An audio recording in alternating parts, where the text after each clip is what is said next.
ang mga kapatid sa Iglesia ni Cristo! Mabuhay si Senador Dante Marcoleta! Mabuhay ang sambayanang Pilipino! Mga kasama, nandito po tayo, nagkakaisa!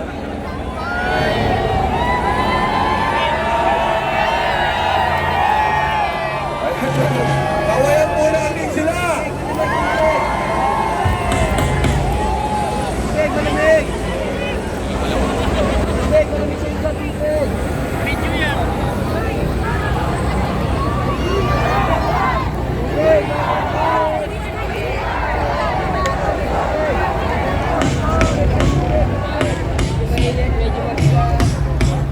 Mga kasama, nandito po tayo, nagkakaisa sa sinasabi nating pagyurak sa ustisya ng ating bansa. Ikikwento ko po sa inyo kung ano ang nangyayari ngayon. Isipin nyo mga kasama, ang daming binanggit. Sabi nila 67 na contractors. May pinatawag ba? Alam niyo ho, doon sa flood control scandal, doon sa anomalya, pinakamalaking skandalo ng nakawan sa ating bayan, ang may kaso, 6 lamang. May fine, nasa pisinikan. Akin na. Yan na. Doon sa 6 na may kaso, 2 binigyan ng pagiging state witness. Yung pong si Director Alcantara ng Bulacan at si Yusef Bernardo ng DPWH. 2 senador kinasuhan. Si Bong Revilla at nung hindi sumama, nanindigan, ikinulong nila si Jinggoy Estrada. Alam nyo ho, ilan na ang may kaso doon sa mga galit, sumisigaw sa tunay na ustisya, sumisigaw sa nakawan dito sa ating bansa. Kasama na si Amy Marcos, ang may kaso na ho, humigit 40. Ano po ang ibig kong sabihin?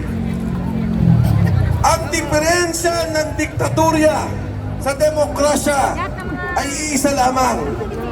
Yung maaari kang magsalita, maaari kang sumigaw, maaari kang maggalit pag may nakikita kang mali. Anong ginagawa nila?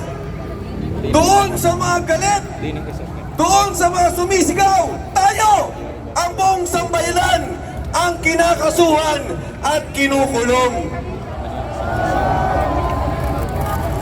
Yung mga totoong nagnakaw, mali-malit ang pera, bilyon-bilyon, trilyon-trilyon, may proteksyon at pinoproteksyonan nila.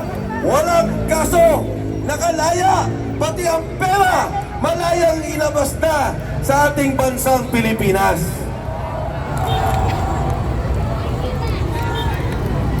Ito ang nangyari. Ngayong gabi lamang, tumawag po ang aking abogado. Ang sabi, ngayong linggo, lalabas na ang warrant of arrest ninyo ni Senador Dante Marcoleta. Ang kaso ho namin, ang sabi nila, plunder, pagnakaw sa kaban ng bayan. Alam nyo, ang nangyari po dyan, noong eleksyon, tumulong kami kay Dante Marcoleta para maging senador ng ating republika. Nangyari ang pagtulong noong Enero. Kaya po tinawag yan na donation. Pera po naming pribado, tatlo kaming magkakaibigan, tumulong kay Dante Marcoleta. Paano naging plunder yun? Nasaan ang perang ninakaw? Anong pabor ang hiningi? Isipin nyo, dahil sa pagtulong sa isang taong may paninindigan na kasama ko sa Kongreso, kasama ko nakipaglaban sa maraming bagay, ang pagbaba ng presyo ng kuryente, pagbaba ng presyo ng tubig, kasama ko si Dante Marcoleta. Kaya ako tumulong para maging siya senador ng ating Republika ng Pilipinas. Dante Marcoleta para magsilbi sa ating bayan. At hindi naman po ako nagkamali. Nakita niyo naman ang ginagawa niya ngayon sa Senado. Nakita niyo, pilit niyang nilalabas ang katotohanan. Nakita niyo, pilit niya at gusto niya may kulong ang mga nagnakaw sa ating bayan. Isipin niyo mga kasama, ang mga senador, pag tinignan niyo sa COMELEC ang statement of contribution, mga tumulong sa kanila, wala sa kalingkingan ang pera ni Dante Marcoleta. Ang ginastos sa kampanya, wala sa kalingkingan ng pera na ginastos nila at tumulong sa kanila. Bakit? Yung ibang senador na daang milyon, hindi nyo imbestigahan. Nandun din naman, tulong din naman, eleksyon din naman. Pero bakit si Dante Marcoleta? Bakit si Mike Defensor gusto nyong ikulong para tumahimik? Wala na magsalita sa nakawan sa ating bansa at kalimutan na ang flood control scandal. Parehong kaso. Ayoko na banggitin ang mga pangalan ng mga senador dahil kaibigan ko rin naman. Pero pareho. Bakit yung tulong sa kanila legal? Pwede. Kay Dante Marcoleta, hindi ka pwedeng tumulong. At alam naman ang lahat na magmula Abari hanggang Hulo, ang tunay na tumulong kay Dante Marcoleta ay ang mga kapatid sa Iglesia ni Cristo.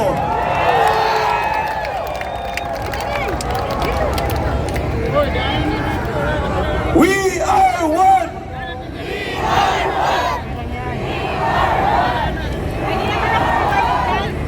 Ito ba mga kapatid ang nakakatawa?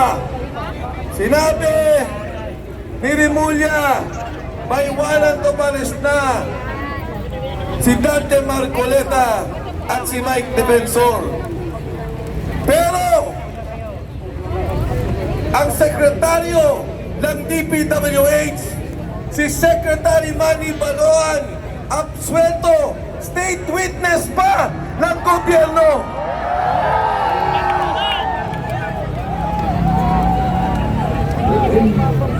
Ang ahensya na pinakakorap, ang ahensya na naglustay ng bilyon-bilyon, trilyon-trilyon, ang pinuno nila, absuelto sa kaso.